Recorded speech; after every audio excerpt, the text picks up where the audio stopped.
Hello, welcome back to the other side of the cell. It's Michael Jackson coming at you one more time.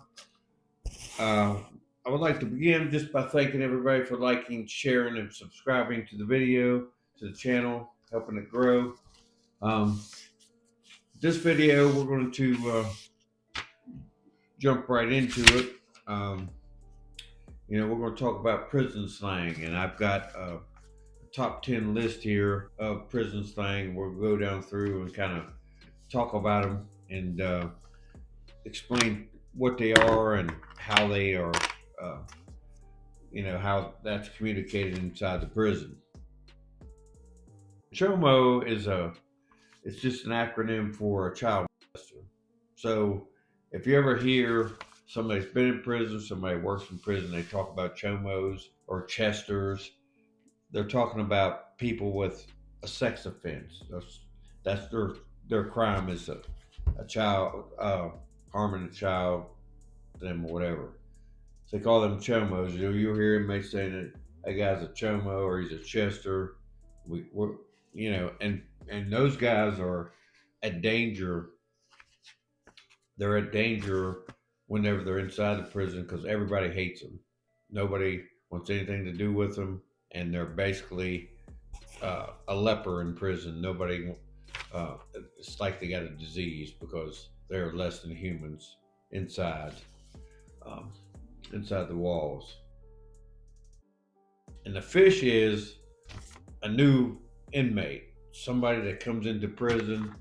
They are like a fish in a fish bowl. They're looking around. They're scared to death. Um, so whenever their turn comes up and they're talking about a fish, they're just talking about a new inmate that's fresh out. Fresh in, and they're scared and they're probably disoriented and they're just wandering around looking and trying to figure things out. And a cellie is basically whoever you live with in your cell, because most prisons have cells that are like 2 man cells, or sometimes they're up to 6 man cells. But whoever you live with, your bunkie or your cellie, that's what they're referring to when they're talking about cellie. And for most part, most inmates they they want to have a good cellie because that's who you're living with 24 hours a day. That's who's sleeping in your room. And if you don't like your cellie, it can cause major problems, and even sometimes that ends up in violence. Because I've seen guys get the brakes beat off of them for snoring, and keeping the other person up all night, and that person finally gets upset with that person, and they, you know, do something to them. Basically, a shank is all a shank is a weapon. It's a makeshift knife of some sort. It's something they could stab somebody with, and they make them out of everything. They make them out of pieces of metal, you know, fashioned into a knife, sharpened down. It could be a hard piece of plastic, and they sharpen anything that can puncture your skin is categorized categorized as a shank. And it believe me, a plastic shank can kill you just as well as a metal shank can. So shank is what they're referring to there. That's just a weapon. A bug is just a unreliable prison staff person that they call them bugs, and the bug is just a staff that won't do nothing for them, an officer that won't do nothing for them. They refer to them as bugs because bug is just an irritating thing that doesn't do anything for you, so that's why they refer to them as bugs. If that makes sense to you. Prison setting, chow is when that's what they call it on the box, the speaker, and they say chow, and everybody lines up and they go down to the dining hall and eat chow like they did back in the day with the military. Military used to call it chow.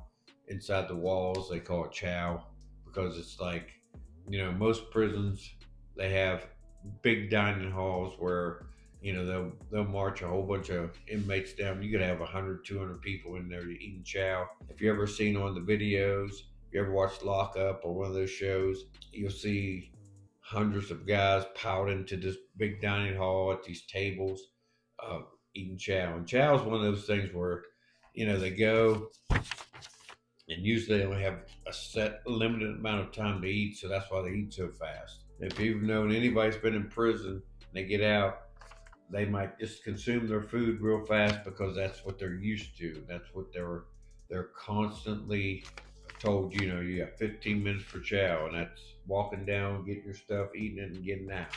Because chows run on schedule, and institutions want that run in and out quick as possible.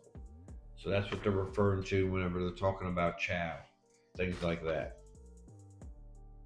Most common people or lay people think of a kite as something that a kid flies up in the air and stuff like that. But a kite in prison is a note, and it's like a snitch note or some type of note to tell something to somebody. So they drop a kite, they might set somebody up and say, hey, this guy's got a weapon on him, or this is where the drugs are, or they're telling on something. So they'll drop a kite on somebody. Seen that 1,000 times. If an inmate, can't whip another inmate, he might set him up and say, you know, drop a kite on him, say he's got drugs on him, or he might say, he's got a weapon in his cell. It's just telling on people. That's what usually the kite's all about. And whenever inmates refer to all day means that person's got a life sentence. And that person is, you know, all day means he's got a life sentence, he's never getting out. And that's what uh, they're referring to when they say all day. And inmates all day. And that's just someone with a life sentence, they're never getting out. And a bunkie is similar to what the cellie. The bunkie is your cell roommate, and that's the person that lives with you. That's the person that you see all the time, and that's the person you better get along with, because if you don't get along with him, it's going to be a long time, and it's going to drag your time out, make your time rougher. And if you're doing, 10 years, you want to have a bunkie that you can get along with. In prison sometimes they just might put somebody in a cell just because that's the only empty bed they have in the facility, and they might stick somebody in. You know, you can have conflicts with bunkies. It could be a black guy with a white guy, or a different gang member inside a cell with another one.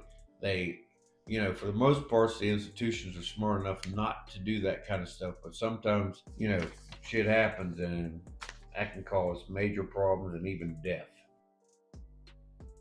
And that's coffee with cream and sugar. It's all that Cadillac. In the facility I work, I've never heard of that, but apparently that's a thing. Well, cream and sugar is a Cadillac, because I guess it's just you have all the luxuries of life there. That must be a thing somewhere where people have termed it that. That's the top 10, but obviously there's much more than that. There's many different kinds of terms, and list of things that prison slangs deal with. I'll give you a couple bonus ones. One of the terms that I've heard a lot in prison is the yard. And the yard is basically, they have what's called a rec yard.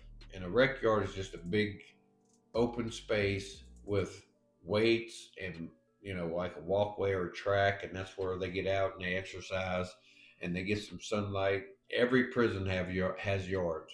Some of the yards are big yard or center yard or different. They may term it different, but they're all yards. They're just open yards with weights and just exercise equipment for the guys to release tension and stuff like that. If they lose their yard call, usually they get pissed off, because number one, it's a way for them to get out, socialize. Number two, that's where they do all their deals.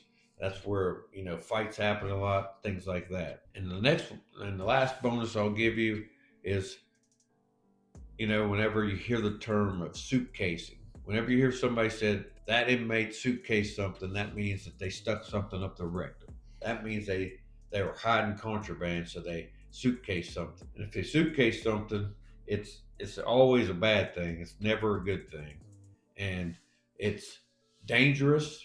It's some cases can be deadly, because I've known cases of inmates suitcasing drugs, and they'll take like a finger of a rubber glove. They'll take the finger off. They'll stuff the drugs in it, and the body fluids of a human being will deteriorate that stuff, and it'll explode, and it'll whatever substance in there will leak out, and it'll kill you. So if you got a bunch of drugs up inside you and you have it for a long period of time, and then it opens up and busts open or whatever, it can kill you. You can OD on it.